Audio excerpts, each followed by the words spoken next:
महाराष्ट्रातील ताज्या घडामोडी पाहण्यासाठी आजच आपल्या न्यूज 15 मराठी या चॅनलला यूट्यूबवर सबस्क्राईब करा. तसेच इंस्टाग्राम आणि ट्विटरवर फॉलो करायला विसरू नका. न्यूज 15 मराठी, आवाज जनसामान्यांचा. महिला सरपंच व पोलीस पाटील यांच्या पतीची गावात गुंडगिरी. एका गरीब शेतकरी महिलेचा छळ करून शेती पेरण्यास अडथळा. आता बातमी आहे भंडाऱ्याच्या लाखांदूर तालुक्यातील ग्राम इटाण येथील. लाखांदूर तालुक्याच्या ग्राम इटाण येथे एका गरीब शेतकरी महिलेवर वारंवार दबाव टाकून, धमकावून व मानसिक त्रास देऊन काही संबंध नसतानाही महिला सरपंच व महिला पोलीस पाटील यांच्या पतीकडून शेती पेरण्यास वारंवार अडथळा निर्माण करून जमीन हडप करण्याचा प्रयत्न केला जात असल्याचा आरोप एका महिला शेतकऱ्यानं केला आहे. सविस्तर माहिती अशी की सुनीता मेश्राम वय वर्ष 65 यांची ग्राम इटाण येथे शेत जमीन आहे. त्या जमिनीवर गेल्या 25 ते 30 वर्षांपासून त्यांचं अतिक्रमण असून दरवर्षी कायदेशीरपणे अतिक्रमणाचा दंड भरून ते शेती करत असतात. परंतु शेती करताना सरपंच व पोलीस पाटील यांच्या पतीचा कुठलाही संबंध नसतानाही मुजोरी दाखवत शेती अतिक्रमणात असल्यामुळे गेल्या अनेक वर्षांपासून प्रचंड त्रास देत असल्याचा आरोप महिलेनं केला आहे. तर मी एकटीच अतिक्रमणधारक नसून गावात अजून कितीतरी अतिक्रमणधारक आहेत, त्यांना मात्र त्रास नसून फक्त माझ्यावरच हा अन्याय का, असा प्रश्न महिलेकडून करण्यात आला आहे. या संबंधी सविस्तर माहिती जाणून घेऊया आमचे प्रतिनिधी साहिल रामटेके यांच्याकडून. तर मी भंडारा जिल्ह्याच्या लाखांदूर तालुक्यात आहे. लाखांदूर तालुक्यातल्या ग्राम इटाण इथं शेतशिवारात आहे. सुनीता मेश्राम यांच्या हा मी शेतशिवारात आहे.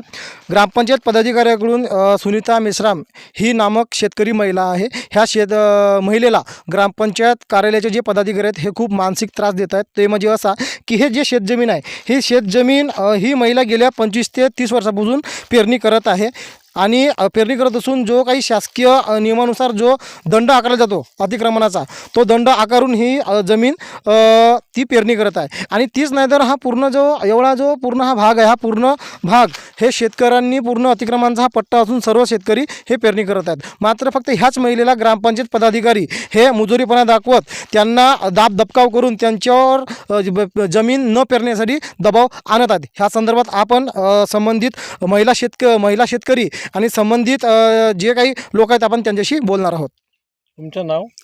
सुनीता देवीदास मेश्राम. कुठं राहता? इटाण. तर ह्या जो शेती आहे तुमची, हे किती वर्षापासून तुम्ही हे अतिक्रमण केलं शेतीत? 30 वर्षापासून 30 वर्षापासून ह्या जमिनीवर अतिक्रमण आहे. अतिक्रमण आहे. आता किती वर्षापासून मॅक्झिमम तुम्हाला म्हणजे ह्या जमिनीच्या विरोध होऊन राहिला का अतिक्रमण नको करा म्हणून? मला त्रास कोणाचाच नव्हता साहेब अजबरी. मग काही दिवस गेल्यावर मग 15 वर्षापासून मग झाल्यावर या कास्तकारांना त्रास दिला मला. माझी सातभाऱ्याची आहे म्हणून सनेरी मला त्रास केलं नाही. राजू हनीराम राव यांना त्रास केलं मला. मग याचा त्रास काही दिवसानं 5 वर्ष, पण 5 वर्ष कमीच सांगतो, जास्तच केलं यांना त्रास मला. मग काही दिवस नाही का यांना मग काही समजली असेल सरकारी म्हणून सनेरी, तो त्रास माझा कमी केलं. मग त्यांना त्रास सोडलं. मग पटवाडी साहेबावर कलेक्टर साहेबाकडे गेलो, तहसीलदार साहेबाकडे गेलो. तहसीलदार साहेबांना म्हणलं मला का बाई तुला कोण अटकवते, पेरून खा म्हणलं. तर मी नाही का धुरं पारी भरलो, मी वळा केलो जी आणि पेरणी चालू केलो. पण मला नाही का एवढानी बाई असल्यामुळे मला सुचला नाही का लेख लिहून द्याजी म्हणून सेनेरी. मला तुमची आहे का बाकी लोकांची आहे गावात? बाकी पुरं कास्तकार खाते. बाकी लोकांची अतिक्रमण आहे. पण तुम्हाला म्हणजे मलाच त्रास देते. बाकी लोकांना का त्रास नसे बरं, मलाच काहून त्रास आहे. सगळं कास्तकार खाते ते.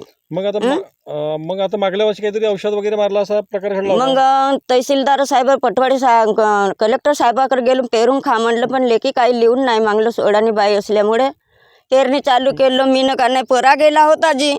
मी का नाही 30 ते 40-50 किलोमीटर राहून परा आणलो मी डग्यानं. येथे लावणी केलं. पीक पाणी चांगला झाला माझा. येते पीक पाणी साजरा धान औषधी धान मारलं, चांगला दिसला माझा धान येते. तर या 4 लोकांना का केला माझ्या त्या धवाई माऱ्याने नाही का अन्याय केला माझी येते.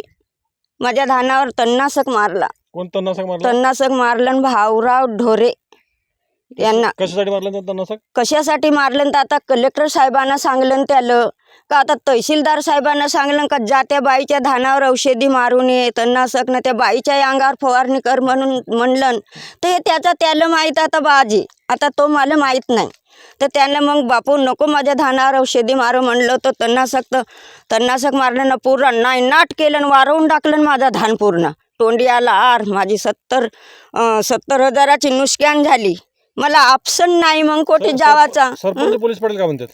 सरपंच पोलीस पाटील म्हणतात का येते जे कास्तकाराला लागून आहे जागा तो कास्तकार खाऊ शकते भूमीन बाई नाही खाऊ शकत तर असा कुठे लिहिला आहे जी ज्याच्या मालकीची जमीन आहे तो अतिक्रमण करून खाऊ शकतो. तो अतिक्रम करून खाऊ शकते ज्याच्या मालकीकाठी अतिक्रम आहे तो खाऊ शकते बाकी तुम्ही नाही खाऊ शका तुम्हाजवळ 5 एकर अर्धा एकर जागा राहते तर 5 एकर खाऊ शकते असं म्हणून ते बोलतात जी मालकजी आणि माझ्या ट्रॅक्टरला सुद्धा लटकावा करतात आणि माझ्या मालाला सुद्धा का नाही औषधी मारलं त्या पोरांना भावरा ढोऱ्यानं औषधी म्हणजे तणनाशक मारलं तणनाशक चॅनलच्या माध्यमातून प्रशासनाला तुमची कोणती मागणी आहे?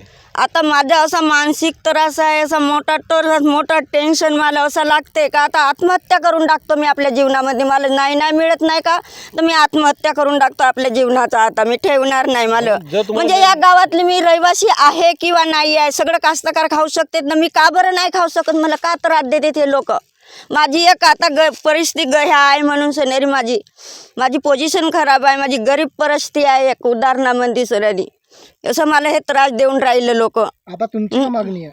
आता माझी मागणी आहे का उपोषणाला बसतो मरो किंवा वाचो मी आता मला जेथपर्यंत नाही भेटत तेथपर्यंत मी आता का नाही मी उपोषणाला बसतो मी मरीन नाही तर वाचीन मी आता